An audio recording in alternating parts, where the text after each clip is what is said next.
Ben, merci, Catherine Bardon, d'être arrivée jusqu'à la librairie Carignan aujourd'hui pour présenter La fille des l'ogre, donc ton cinquième roman, si j'ai bien compris, qui est sorti en août 2022. Et, euh, et avant tout, bon, ben voilà, te remercier et que tu nous racontes un petit peu ton parcours avant d'arriver à ces cinquièmes roman, surtout que la particularité de toute ton œuvre, c'est qu'elle est centrée notamment sur la République dominicaine. Pourquoi cet grand amour avec la petite île? Pourquoi ce grand amour avec la République dominicaine? Je crois que c'est un hasard, hein, en fait. C'est pas quelque chose. Enfin, c'est voilà, c'est les liens avec dit Vargas Llosa, les liens avec une ville ou un pays sont très mystérieux, aussi Oui. mystérieux que les liens qui unissent les gens entre eux. Donc moi, je suis tombée sous le charme de ce pays. C'est un pays vraiment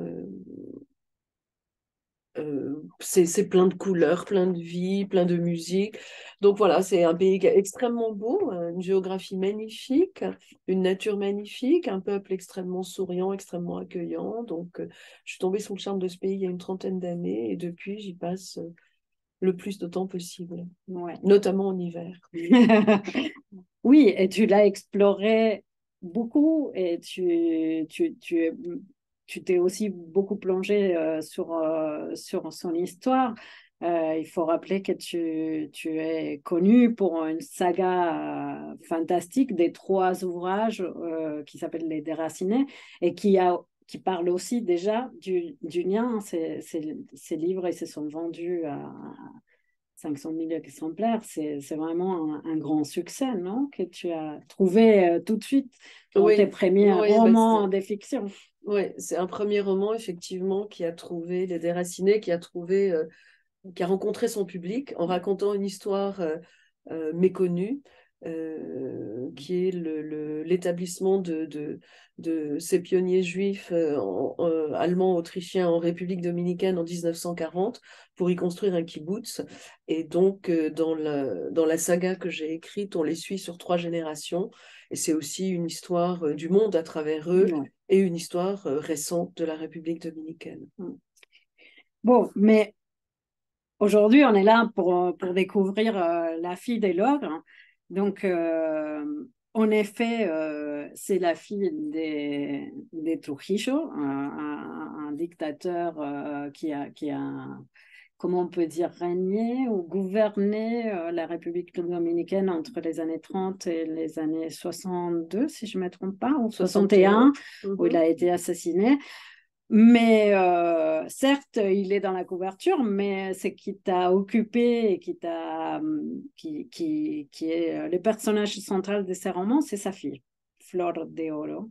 Euh, Ma première question, ça serait qu'est-ce qui t'a poussé ou qu'est-ce qui t'a voilà, attiré vers ces personnages qui néanmoins n'étaient pas centrales. Comment, comment tu es arrivé à Flor de Oro? Euh, comment je suis arrivée à elle? Parce que d'abord, parce que c'est une femme, l'histoire d'une femme m'intéressait. L'histoire d'une femme, en fait, la question que je me suis posée, c'est comment est-ce qu'on peut vivre en étant la fille d'un monstre? Parce que ce Trujillo est proprement monstrueux, monstrueux pour son peuple, mais monstrueux aussi pour sa famille. Donc, comment ces enfants se sont construits, et notamment comment cette femme s'est construite avec un tel père.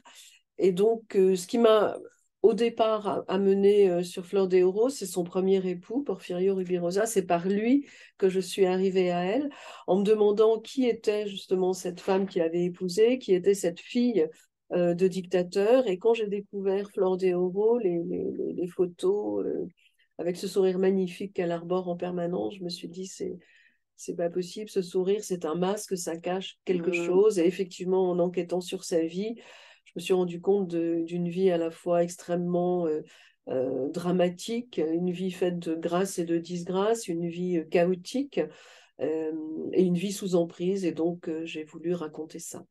Oui, il y avait, j'imagine là tous les éléments pour te lancer dans un roman, parce que c'est une vie assez romanesque et complètement loufoque.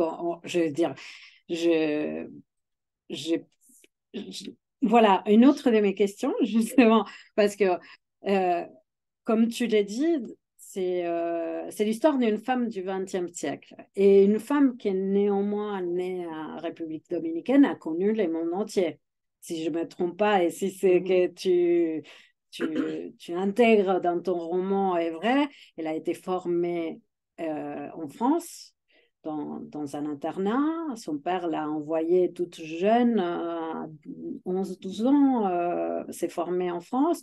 Elle est revenue et repartie nombreuses fois. Elle a été mariée à 9. 9 hommes.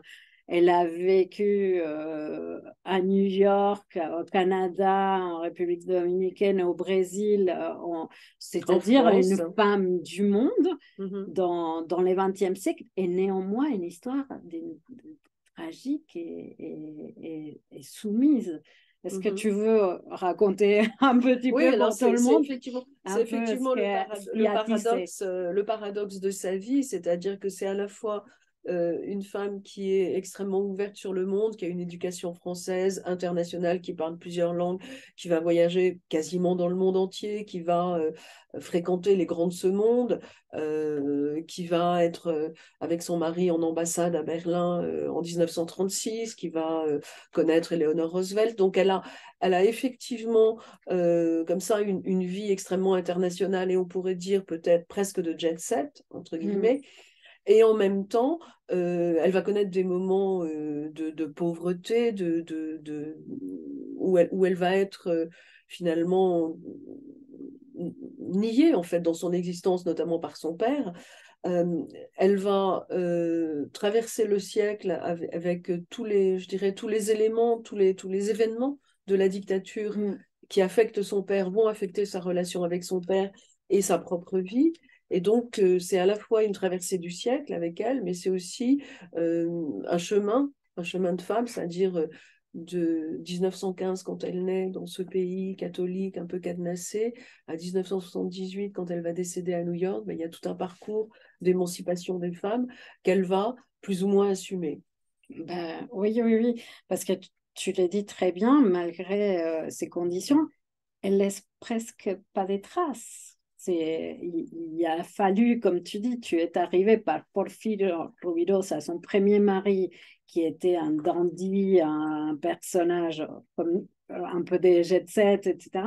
Et qui a, si je ne me trompe pas, parce que dans la fin du roman, tu nous laisses quand même entrevoir quelques éléments qui ont aidé à construire ce roman. Euh, T'arrives à elle par sa biographie à lui ou par un livre Oui, enfin, oui, mais par le fait que j'ai ouais, connu, alors je ne sais plus quelle est l'origine précise, ouais. mais le fait qu'elle était sa première femme. Ouais. Et elle, qu'est-ce qu'elle nous a laissé finalement? En fait, il y Alors a... elle, qu'est-ce qu'elle nous a laissé? Pas grand-chose. Effectivement, elle n'a pas laissé de traces dans l'histoire. Ouais. C'est-à-dire que c'est pas du tout un personnage qui a marqué ni l'histoire du monde, ni même la période de la dictature. C'est quelqu'un qui était extrêmement discret. C'est une femme qui aspirait à une vie très tranquille finalement et qui a été catapultée finalement dans des milieux qui lui ressemblaient pas forcément. Mm. Donc elle n'a pas laissé de traces, effectivement. C'est pas cette optique-là qui m'intéressait. C'était vraiment plus le trajet d'une femme sous emprise et comment elle a pu évoluer, comment elle a pu vivre, elle a pu mener sa vie, sachant que bah, elle a été la fille de ce dictateur, un des hommes les plus riches de la planète quand il est décédé. Donc comment, voilà, sa vie en elle-même est un roman. C'est ça, et c'est à ça que je voulais en venir, parce que ce qu'on perçoit quand on lit les romans, c'est qu'elle était euh, une femme soumise à ses pouvoirs dictatoriaux de son père. Elle était Parce une que, femme soumise parce que, d'une part, dans cette société, les femmes étaient soumises à oui, l'époque. Elle était une femme soumise par ailleurs parce que lui avait mis en esclavage finalement tout un peuple et sa propre famille. exactement. Donc, elle n'a jamais réussi, d'ailleurs, même au-delà de sa mort, elle n'a jamais réussi vraiment à se libérer de ce joug, ne serait-ce que parce qu'elle portait son nom et que tous ceux qui portaient son nom étaient finalement maudits après son assassinat. Donc oui, c'est vraiment une soumission, mais qu'elle n'a pas... Elle a essayé de se libérer de maintes reprises, elle a essayé de s'échapper géographiquement, on va dire, d'une part, et puis d'autre part, en rencontrant des hommes et en espérant échapper à l'influence de son père par le mariage avec un homme qui aurait pu lui permettre d'échapper à cette emprise. Finalement, elle s'est vite rendue compte que la plupart de ses maris étaient eux aussi soumis à son père et que cette quête d'une protection masculine, finalement, ne la sauverait pas de l'emprise de son père.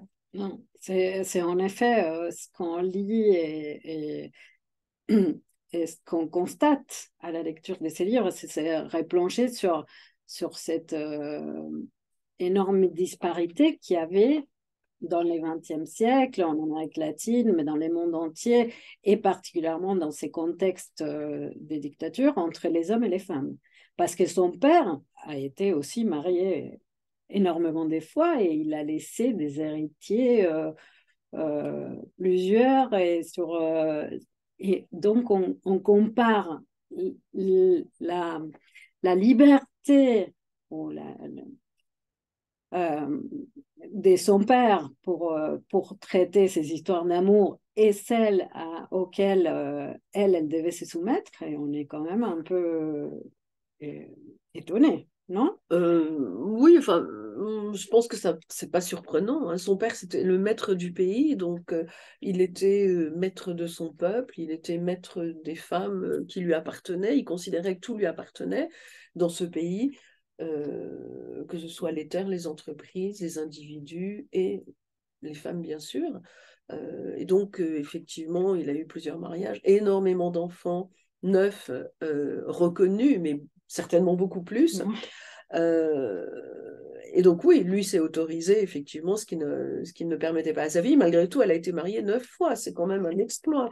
Mais oui, C'est quand même surprenant. je me demandais, les divorces étaient donc reconnus à la Oui, oui, période oui, oui, oui, des absolument. Oui, Truchy parce qu'il oui. fallait quand même divorcer Il pour se fallait, il remarier à fallait chaque fois. divorcer pour se remarier, mais enfin bon, elle s'est mariée une fois religieusement. Quant à lui, son père, il a fait annuler son premier mariage pour pouvoir se remarier religieusement lors de son troisième mariage parce que son épouse l'avait exigé, ce mariage Mm. religieux. Euh, voilà, mais effectivement, de toute façon, quand on est au pouvoir et qu'on a tous les pouvoirs, on peut aussi divorcer Ouais. ou faire en sorte que sa fille divorce. Ben oui, oui, oui. Et en effet, c'est assez impressionnant. Tu as quand même choisi d'aborder la période en écho, non? Avec l'histoire, c'est quand même l'histoire de cette femme et on aborde les questions historiques et en écho entre ces allers-retours, mais il y a quand même énormément de données de cette période-là. Euh, En effet, les livres finissent en 1978 avec la mort de Flor de Oro, mais son père était déjà décédé depuis un certain temps. Toi, tu as connu la République dominicaine bien plus tard. Euh, Est-ce qu'il y a des traces? En fait, tout sincèrement, je voulais te demander qu'est-ce qui reste de cette période dans la République dominicaine d'aujourd'hui? Alors, bah, pas grand-chose en fait. Il reste Mm. pas grand-chose, si ce n'est la mémoire et l'histoire, mais Mm. effectivement, toutes les statues ont été déboulonnées, les monuments débaptisés, les rues, les places, les parcs débaptisés. Donc, c'est vrai que tout de suite après l'assassinat de Trujillo, il y a vraiment un nettoyage, entre guillemets, et même les membres de sa famille ont été Mm. priés enfin, ils sont partis d'eux-mêmes ou ils ont été priés de partir de quitter le pays. Elle-même, elle aura du mal à revenir Ouais. parce qu'elle est sa fille, la fille de Trujillo, elle aura du mal à revenir pour le décès de sa mère bien après l'assassinat. Donc effectivement, le pays a voulu vraiment se laver de cette Mm. période. C'est quand même son 30 ans d'histoire. On ne peut pas en faire Bah, abstraction. oui. Dans les livres d'histoire, ça existe. Qu'est-ce qui reste? Il reste effectivement des livres d'histoire, il reste des analyses, des essais sur cette dictature qui n'a pas été euh, je dirais que c'est le paradoxe de toutes les dictatures, c'est-à-dire qu'il s'est passé des choses positives pour le pays pendant cette période aussi. un développement économique, un développement de la scolarisation, un développement des infrastructures, un rôle au niveau international, une visibilité internationale que le pays n'avait pas avant et qu'on peut mettre au profit de Trujillo. Mais réellement, en termes de traces de Trujillo et de sa fille, pas grand-chose. D'ailleurs, à la fin du livre, je mets une photo de sa tombe et on se rend compte que c'est une tombe extrêmement modeste, envahie par les mauvaises herbes. C'est même poignant de voir à quel point cette tombe est complètement oubliée. Bah oui, oui, en effet, c'est ce qu'on découvre et merci de nous avoir quand même partagé ces éléments de ta recherche qui nous permettent de prendre conscience de qu'en effet, bah, il reste pas grand-chose et néanmoins, comme tu dis, c'est 30 ans au cœur du XXe siècle et c'était aussi un personnage, je pense, dans toute l'Amérique latine qui a marqué aussi, et il est un peu dans l'axe de l'histoire. Voilà, je te remercie beaucoup de cette présentation et de nous partager ton, ton travail. Et puis voilà. Merci. Merci. Tu as des questions? Mais On bien avait, sûr, j'ai une oui. question. Vas-y. Non, je voulais ajouter qu'il y avait au profit de Trujillo la sécurité aussi. Oui. Et chose que nous n'avons pas comme pendant sa période quand il était président. Et par exemple, les ressources que vous avez utilisées pour faire les romans, je sais qu'il y a des traces de fiction aussi, mais vous savez utiliser des essais, comme vous avez dit, Alors, oui, des oui, oui. articles du journal. Oui, alors, oui, j'ai travaillé j'ai travaillé aux archives dominicaines, à l'Archivo national. Ok. Et donc là, d'ailleurs, c'est extrêmement bien fait parce que tous les documents sont numérisés. Ouais. Ils sont extrêmement faciles d'accès. C'est vraiment un plaisir de faire des recherches là-bas. Les gens sont extrêmement disponibles. Franchement, j'ai trouvé Ok. un accueil formidable. Donc là, il y a toutes les unes de presse, tous les journaux, tous les livres, les documents photographiques. Et puis, j'ai beaucoup travaillé aussi avec les écrits de l'historien de la dictature qui s'appelle Bernardo Vega Bernard Lobé, et oui. qui est vraiment le meilleur et le plus grand spécialiste de cette dictature dans le pays, et donc qui a écrit différents ouvrages, dont un ouvrage qui m'a aidé et dont j'ai repris certains éléments avec son autorisation.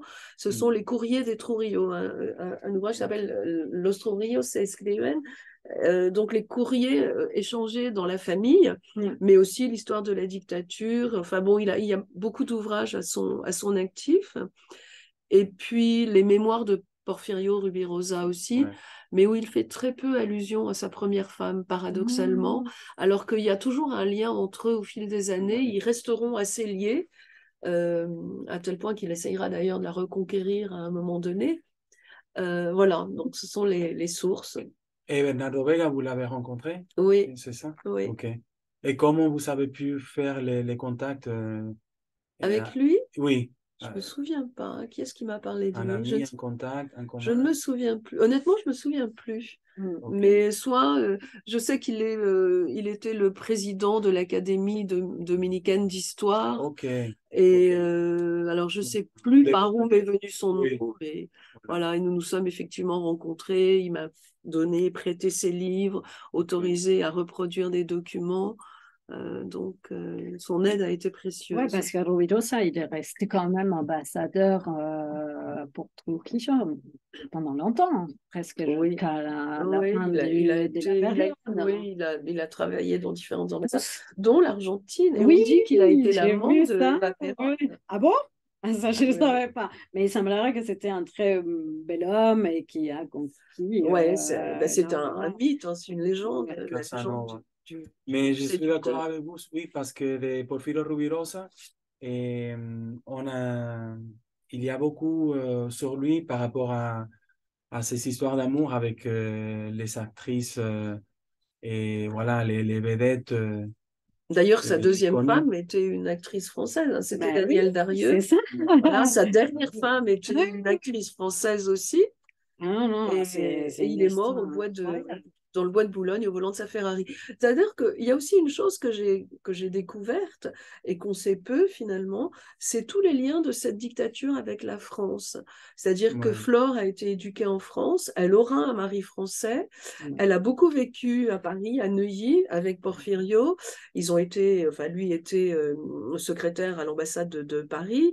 Ensuite, lui a eu deux épouses françaises. Euh, Trujillo avait, lui, des appartements à Paris. Une de ses filles, sa deuxième fille, est née à Paris. Il a été opéré par un médecin français qui l'a fait venir en République dominicaine. Donc, il y a énormément de liens avec ok. la France. Il a même été enterré au C'est ça. Père-Lachaise. Est-ce que c'est Ouais. vrai qu'il a Oui, été oui, il a été enterré enterré au sa absolument. son premier Sa, lieu sa première d'enterrement, sépulture, ouais. sépulture a Ouais, été au de Père-Lachaise, Père-Lachaise, hein. avant d'être transféré en Espagne. Incroyable. Donc, il y a énormément de liens finalement avec la France. Ouais. Et il est vrai aussi qu'à l'époque, enfin, début du XXe siècle, XIXe siècle, les gens éduqués envoyaient leurs enfants étudier en France, Ok. avocats, médecins, etc. Beaucoup de gens étaient formés en France. D'ailleurs, le deuxième mari de Flore a fini ses études de médecine en France. Donc, beaucoup de liens avec la France, c'est quelque chose qui m'a interpellée, ça. Bon, Oui. déjà, notre code, c'est le code français de droit. Oui. Ouais, c'est Mais inspiré. ouais, Bah oui, oui, oui. En tout cas, c'est vrai que La fille de l'ogre, on peut se lire presque comme on voit un film, parce que c'est aussi imaginé et rendu comme une vie faste et avec plein de fêtes. Et néanmoins, ces personnages, ils sont aussi très attirés, ou toi, tu les rends très nostalgiques de la lumière, des odeurs, de la musique des républiques dominicaines. Visiblement, c'est quelque chose qui marque. Toi, tu les rends Moi, comme ça. oui, oui, puis je pense que quand on est né dans une île des tropiques, c'est quelque chose qu'on a du mal Ouais. à. C'est quelque chose qui imprègne une histoire, un corps, un esprit, et qu'on a du mal euh, Oui, à vivre ailleurs, ouais. finalement. Ouais, ouais. Cette tropicalité, je disais, qui unit d'ailleurs Flore à son premier mari et qui les unira toujours, Ouais, finalement. tout à fait. juste une dernière question. ¿Cómo ça se passe à l'Archivo général de la Nation? Donc, vous achetez les textes et articles que ça vous intéresse et vous les prenez avec vous? Non, Vous non, non, les on les étudiez? consulte sur place. On peut consulter sur place, prendre OK. des notes et éventuellement, effectivement, demander des photocopies. Moi, ils m'ont fourni des Ah, et photocopies. vous les payez, Ouais, voilà, vous les voilà. prenez avec vous. Ah, OK. Non, c'est très facile. OK. Oui, T'as j'ai une une question? petite question aussi. J'ai entendu que vous disiez, finalement, j'ai voulu m'intéresser, qu'est-ce que c'est que d'être la fille d'un monstre? Mm. Alors, moi, j'ai pas encore lu le livre. J'avais beaucoup apprécié Les Déracinés, donc il faut que je Mm. finisse celui-là. Et je trouve ça intéressant parce que d'abord, ici dans la librairie, hasard ou pas, je pense que c'est pas un hasard, 30, 40 ans plus tard, on a eu beaucoup de présentations, de discussions récemment autour d'un autre monstre qui était Franco. Mm. Il y a Tout une à fait. espèce de devoir de mémoire, et c'est vrai que dans toute l'Amérique du Sud, ici, régulièrement, on fait des parallèles aussi avec d'autres monstres. Il y en a eu un certain nombre Mm. qui étaient des dictateurs là-bas en Amérique du Sud. Et là, bon, je fais des digressions, mais qui, pour un certain nombre, ont eu aussi des liens pas toujours très clairs avec la France, hein. Mais bon, ça, c'est un autre débat. Et donc, qu'est-ce que c'est que d'être la fille d'un monstre? Est-ce que vous avez, est-ce qu'il y a d'autres écrits, en fait? Je sais pas ce que vous avez, qu'est-ce que vous avez lu finalement pour faire ce livre? Ou est-ce que vous avez d'autres références? Ou est-ce que vous êtes resté juste sur justement les références au contexte de République dominicaine? Ou est-ce que est-ce qu'il y a des récits d'autres enfants, d'autres monstres? Je crois que toutes les relations sont singulières et la relation de Flore avec son père, elle est singulière parce que c'est un monstre particulier Mhm. et que c'est aussi une relation avec un chef d'État et un dictateur. Donc il y a la relation avec le père et la relation Ouais. avec l'homme politique, Mhm. qui est finalement l'esclavagiste de tout son peuple. Mais sinon, effectivement, on peut faire des liens avec d'autres histoires d'enfants de dictateurs. D'ailleurs, je parle du livre Enfants de dictateurs qui racontait rapidement les parcours d'enfants de différents dictateurs. D'accord. Et puis, il y a le livre sur la fille de Staline aussi qui avait Et été la fille de publié. Staline, ouais. Voilà. Mhm. Mais chaque parcours est singulier et puis chaque monstre est singulier aussi. Donc, elle a ça de particulier, c'est-à-dire qu'elle est née dans un pays qui était effectivement d'abord dans la campagne, une petite ville de campagne, c'est une petite campagnarde en fait, Mhm. de parents très modestes au départ, dans un pays catholique très cadenassé, très arriéré, et puis elle va petit à petit découvrir les ordres d'un pouvoir excessif et où l'argent ruisselle, et puis elle va aussi découvrir tout le XXe siècle, c'est un parcours du XXe siècle avec ce que je disais, un cheminement des femmes vers une sorte d'émancipation quand même, Mhm. parce que les États-Unis des années 70, les femmes étaient quand même beaucoup plus libérées que l'étaient les dominicaines des années 30 et 40. Donc voilà, c'est un parcours que je pense singulier par rapport à d'autres parcours d'enfants de monstres. Mais en termes de lecture, oui, je referai des références à Enfants de dictateurs Ouais, ouais, ou le d'accord. livre sur la fille de Staline. Mais il y a beaucoup d'histoires de filles de monstres Ah oui, ou enfin, moi, d'enfants ça de monstres dans m'intéresse, la voilà. littérature contemporaine, de problèmes de filiation, même dans la rentrée littéraire, il y en a eu quelques-uns cette année. Et ça m'a fait penser qu'il y a un autre personnage des femmes qui est assez touchant et qui néanmoins est un peu à côté, c'est la mère des Fleurs de Oro, Aminta, qui néanmoins arrive à peut-être d'une certaine façon s'est protégée. Et dans la fin du roman, tu donnes un peu ta vision de cette femme. Tu veux nous la partager?